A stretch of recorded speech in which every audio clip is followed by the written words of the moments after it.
So guys ये है मेरी CUT इंग्लिश की मार्कशीट जिसके अंदर आप देख सकते हैं that I have scored 100 percentile and 200 out of 200 in this English paper. So अगर मैं how to score 200 out of 200 की वीडियो बना रहा हूँ, so I think I am eligible for that. Now इसमें बहुत स्टूडेंट्स का क्वेश्चन होता है कि भैया इतना अच्छा स्कोर आपका आया कैसे, और क्या आपने कोई बल्कि बुक का इस्तेमाल किया था?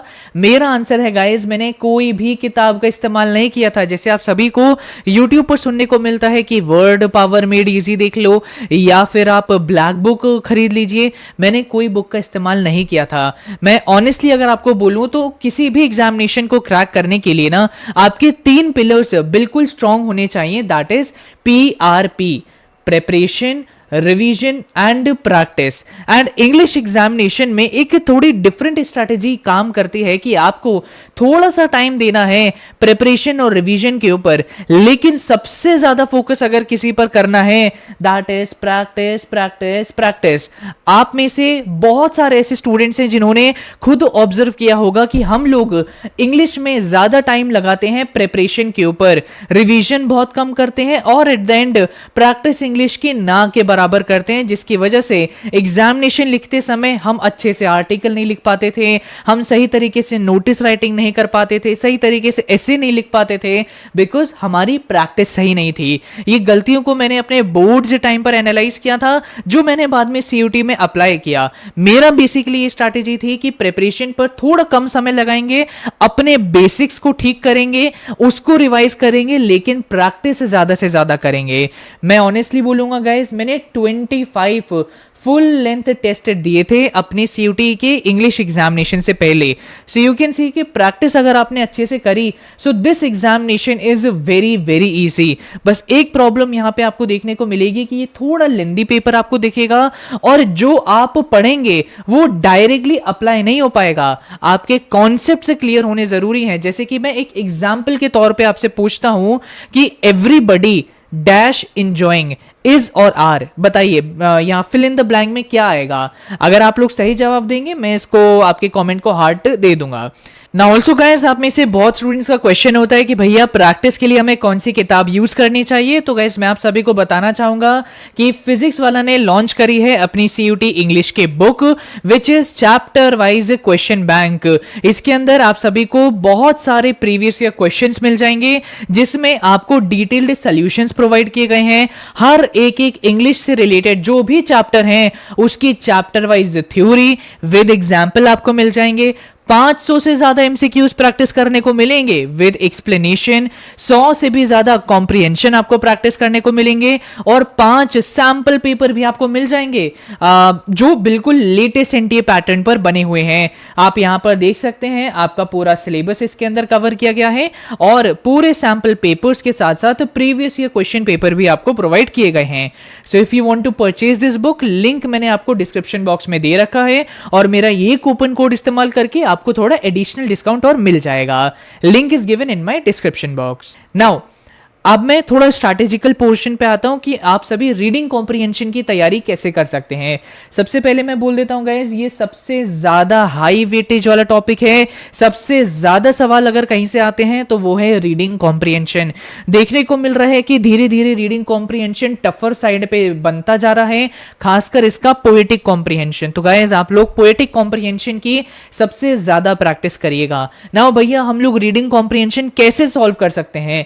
आप में से बहुत सारे स्टूडेंट्स ऐसे हैं जो टाइम वेस्ट करते हैं कि पहले पूरा कॉम्प्रिहेंशन अच्छे से पढ़ेंगे, फिर सवाल रीड करेंगे, फिर सवाल रीड करने के बाद वापस पैराग्राफ में ढूंढने लगेंगे। मैं आप सभी को बोलूंगा कि डायरेक्ट रिवर्स रीडिंग किया करो, कि पहले क्वेश्चन पढ़ा, क्वेश्चन सारे आपने पढ़ लिए कि क्या क्या क्वेश्चन आ रहे हैं इस पैराग्राफ से रिलेटेड, फिर अपने कॉम्प्रिहेंशन में जाओ, फिर पढ़ना स्टार्ट करो। इससे क्या होगा कि आपको दिमाग में याद आता रहेगा कि यार ये स्टेटमेंट क्वेश्चन में पूछी गई थी, फिर आपने MCQ में जाके देखा अरे यहां आंसर मिल गया।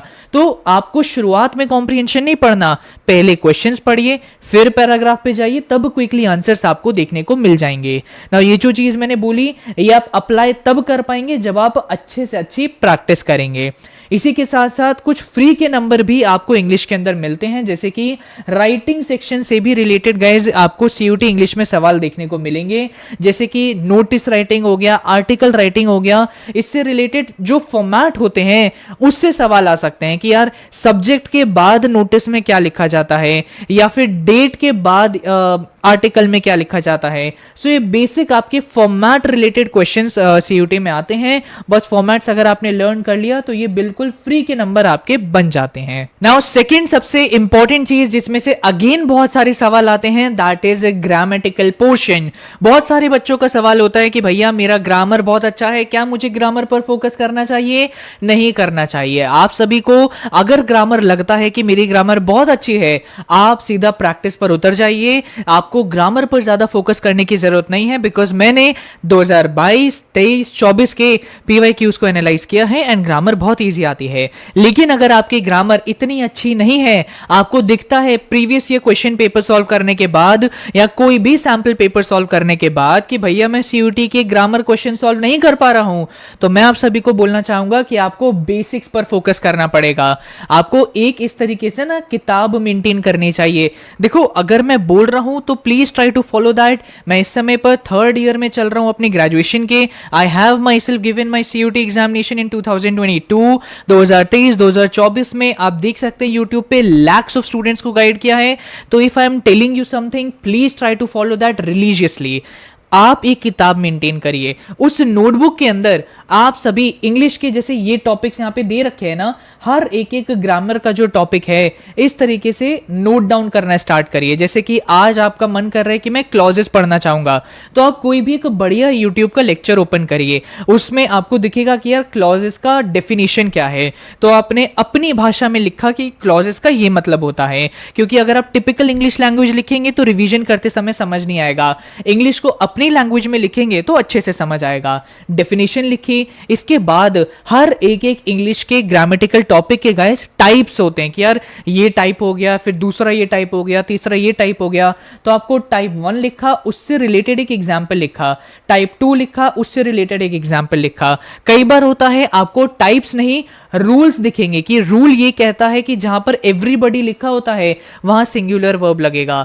तो इस तरीके के जो रूल्स होते हैं ये आपको पता होने चाहिए। तो आप जो भी टॉपिक पढ़ रहे हैं उससे रिलेटेड उसकी डेफिनेशन, उसके टाइप्स, उसके एग्जाम्पल, उसके रूल्स एक किताब में नोट डाउन करना स्टार्ट करिए। जब आप ये करेंगे तो आपके बेसिक्स स्ट्रांग होंगे, रूल्स स्ट्रांग होंगे, टाइप्स अच्छे से हो जाएगा। इस किताब को आप 2 से 3 बार रिवाइज कर लेंगे, उसके बाद जाके आप मुझे बताइए आप जब प्रैक्टिस करेंगे तो आप क्यों आंसर नहीं कर पाएंगे कोई भी ग्रामेटिकल का क्वेश्चन। प्रॉब्लम यह है कि हम मेहनत नहीं करना चाहते। प्लीज गाइस आप सभी इस तरीके की किताब मेंटेन करिए मेरे कहने पर, एंड उसमें जो मैं बोल रहा हूं आप सभी अगर एक हफ्ते तक करने लगोगे आपको दिखेगा कि विद इन अ मंथ आपने अपने इंग्लिश का सिलेबस भी कंप्लीट कर लिया और आप सभी के धीरे धीरे जो नंबर है वो भी इंप्रूव होने शुरू हो गए और आपके ग्रामर के अंदर अब कोई गलतियां भी नहीं हो रही। इसके बाद हम बात करते हैं सबसे टफ टॉपिक के बारे में, that is vocabulary. Just kidding, tough topic नहीं है, लेकिन बच्चों को लगता है इंक्लूडिंग मी कि यार ये टफ टॉपिक है, लेकिन कैसे इसको टैकल करना है खुद सीयूटी में अच्छे नंबर लाने के बाद ये चीज मैं समझ पाया। नाउ गाइस एक चीज मैं और बताना चाहूंगा, आप में से जो भी स्टूडेंट इस चैनल को सब्सक्राइब करके रखेंगे आगे चल के आप सभी को मेरी तरफ से कुछ इस तरीके की पीडीएफ प्रोवाइड करी जाएंगी। नाउ वोकैबुलरी का ये सिलेबस है, सिनोनिम एंटोनिम आएगा, डायरेक्ट मीनिंग आपसे पूछी जाएगी कि इस वर्ड का मीनिंग क्या है बताइए, फिर वन वर्ड सब्स्टिट्यूशन आएगा, इडियम्स एंड फ्रेजेस आएगा एंड फ्रेजल वर्ब्स आएगा। नो यहां पर गाइस मैं आप सभी से एक प्रॉमिस करना चाहूंगा कि आप सभी को one word substitution, idioms and phrases and phrasal verb पे अपना समय लगाने की जरूरत नहीं है।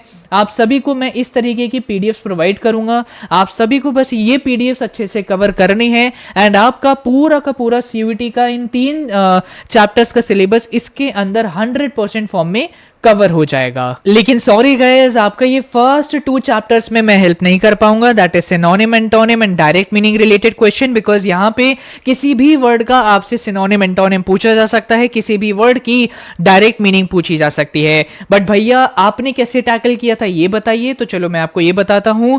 देखो मैं खुद से एक टास्क लेता था, जैसे कि हर दिन मुझे 10 न्यू वर्ड्स सीखने थे। तो चाहे न्यूज़पेपर हो, चाहे मेरे दिमाग में ऐसे आ जाता था कि यार ये हिंदी का वर्ड है, इससे रिलेटेड क्या और इंग्लिश के वर्ड्स हो सकते हैं।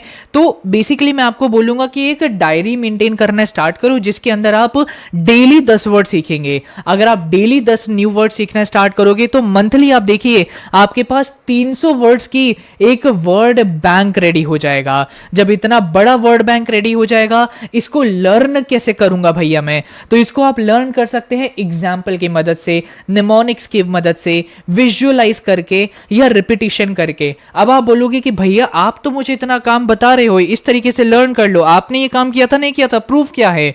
तो मैं आपको दिखा देता हूं गाइस, ये है मेरी डायरी जिसके अंदर मैं अपने वर्ड बैंक को रेडी कर रहा था। जैसे मुझे कोई भी वर्ड लगता था यार इसकी मीनिंग नहीं पता, तो मैं बगल में हिंदी में उसकी मीनिंग लिख लेता था और नीचे अपने आप ही उसका एक सेंटेंस बना लेता था। तो जब आप सेंटेंस बनाने लग जाते हैं, इससे आप वो वर्ड कहां अप्लाई करना है, कैसे यूज करना है, ये सीख जाते हैं। तो मैं आप सभी को बोलूंगा जैसे कि ये वर्ड है तो यहाँ पे इसकी मीनिंग क्या है, इसमें क्या क्या रिलेटेड और इसके सिनोनिम हो सकते हैं, यही मैंने लिखना स्टार्ट कर दिया था। तो मैं आप सभी को बोलूंगा गाइस कि आप सभी भी इस तरह से एक डायरी मेंटेन करना स्टार्ट करिए। धीरे धीरे करके आपकी भी वोकैबुलरी एक्सपैंड होने लगेगी।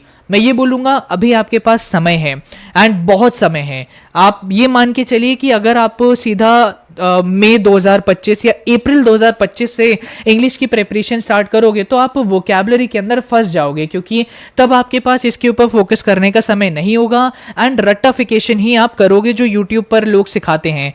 लेकिन अभी से अगर आप लोगों ने इसके ऊपर समय देना स्टार्ट किया तो लास्ट समय में आपको परेशानी नहीं होगी।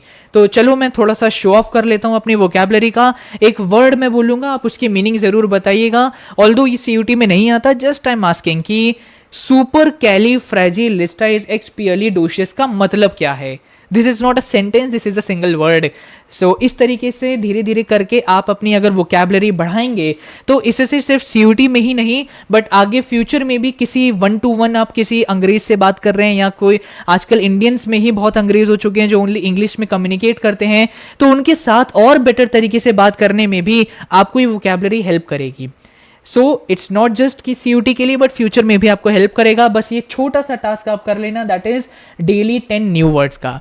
बाकी यार आपको एंड में मैं ये बोलूंगा चैनल सब्सक्राइब कर लीजिए बिकॉज इस तरीके की बेहतरीन गाइडेंस एंड क्वालिटी स्ट्रैटेजीज आपको यहीं देखने को मिलेगी। मैं अपनी वीडियोज में ज्यादा तामझाम नहीं करता हूँ कि बहुत एडिटिंग कभी इधर से इधर आ रहा है, कभी उधर से इधर आ रहा है।